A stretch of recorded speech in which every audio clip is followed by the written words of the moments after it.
right, good morning. It is a crisp and chilly Saturday morning. I have not been flying to the river in quite some time. You'll know, it's been several months. I wanted to get out here, play for a little while. Number one, I have not done a ton of flying in the past couple months, and I can explain that to you here in just a second. But we're headed to the river. One thing I did notice as I drove over this morning was the river was completely socked in with fog. I mean, it was thick. And I can tell at a distance that the Altamaha River appears to be still heavily fogged in. But the Oconee seems to be probably not as much, maybe. So I'm going to go check it out and see how much playing we can do. Rivers winding round words in my head. Shivering pines say that summer is dead. One of the things I want to show you here, I'll share my screen with you. The last forecast that I had at 7 o'clock this morning was at 4.39 feet, which you can tell here at the bottom of the chart is pretty low. But what I want you to see is that spike before it. It literally went from below 3 feet, almost 2 feet, to over 14 feet, literally almost instantaneously. That's because we had a record flood event that has wreaked chaos all over our community. It quickly skyrocketed up above 14 feet, which is at action flood stage here. And then almost just as quick, drop right back out. You know, that sudden rise and then sudden fall, if that'll cause the bars to wash out smooth or rough. Not real sure. So we'll check it out. It's got this little patch here that's messing us up, but it won't be here long. It looks like it's breaking up quite well, so it looks like a lot of the river is still fogged over. The sandbar that I want to get on, I think is in the clear. It is. Actually, I don't know if it, I think it's landable. Let's just do a pass and see. Even when I'm walking through Midland Pass. I don't know. That one looks kind of rough right now, and that's usually our go-to. I mentioned earlier about Hurricane Helene just causing so much damage in our area. I'll give you an example. I don't know if this wing camera will capture it, but right before the hurricane come through, we had an outbreak of tornadoes. A tornado come through right through this area here. There has been a confirmed tornado on Highway 19 at Adams Cemetery Church Road.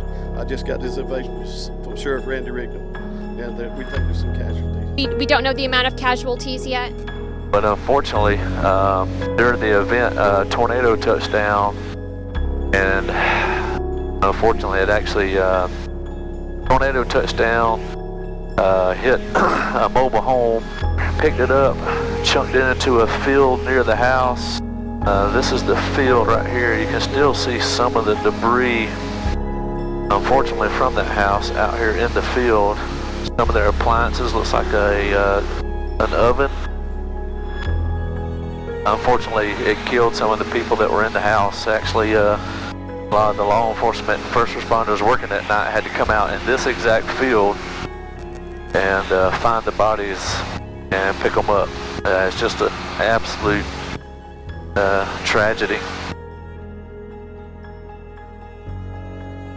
The other things I'll show you is I'm going to fly over it's a very famous pecan orchard in our community. It has an old Victorian style house in it. People used to come here and take pictures. I mean, it's just been a beautiful pecan orchard that's just been around for decades and decades and decades, at least a century. These piles out here that you see are just where they've raked up all these pecans. This used to be nothing but solid coverage of pecan trees. It's just crazy to see the Winship Farm this condition. Right, and just like that quick trip around the neighborhood, and the fog is gone.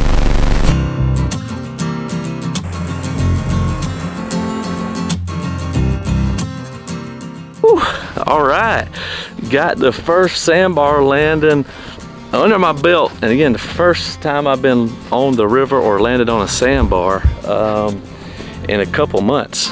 A lot of you, when I started back posting some content, you had commented on the fact that you noticed that I had been missing in action a little bit. So let me explain that to you about where we've been hiding at. All right, so how did this debacle of not posting regular content really take off and happen?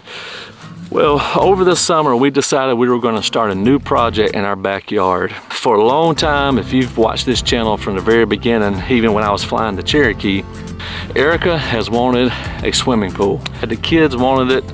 I really wanted them to have it, but you know, I'm a tightwad, so it was just kind of hard to get over that barrier.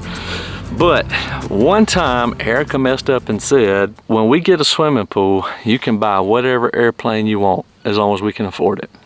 So when she messed up and said that, brother, it was on.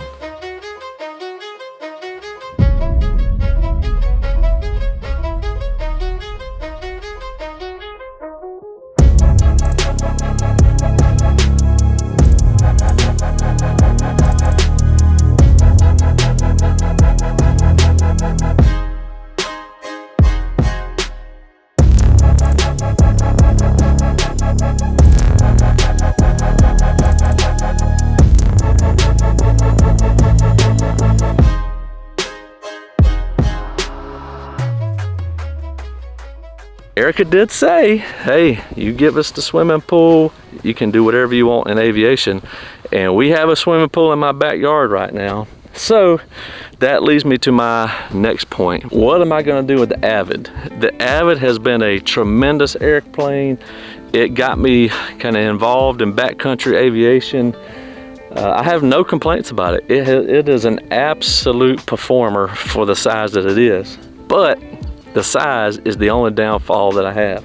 If it's just me or just me and one of the kids, no problem, we can squeeze in there and make it fit. But I do love to share aviation, which is kind of the point behind all these videos. But I love to share aviation with people, and in the Avid, it's just not real possible. I think, and again, I'm nervous about even saying this, but I think probably in the next month or two, I'm going to list the Avid for sale, maybe, and still want a STOL performing aircraft, but I just have to get something that has a little more real estate in it, because I do want to start taking people flying again for the first time, or being able to bring Erica out on an adventure. Well, that's enough rambling and talking for now. It feels so good to be back out on the river on a sandbar. River is not super high, but it's not so low that there are sandbars that are landable everywhere. My consensus is, because the river spikes so high and then drop back out so low so fast, they have all washed out. Looks like pretty rough. So I usually take off along the water on this bar. Really, almost every time. I don't know that I've ever not done that, but there's actually a very smooth streak up here on the top of it. So I'm going to take off along the trees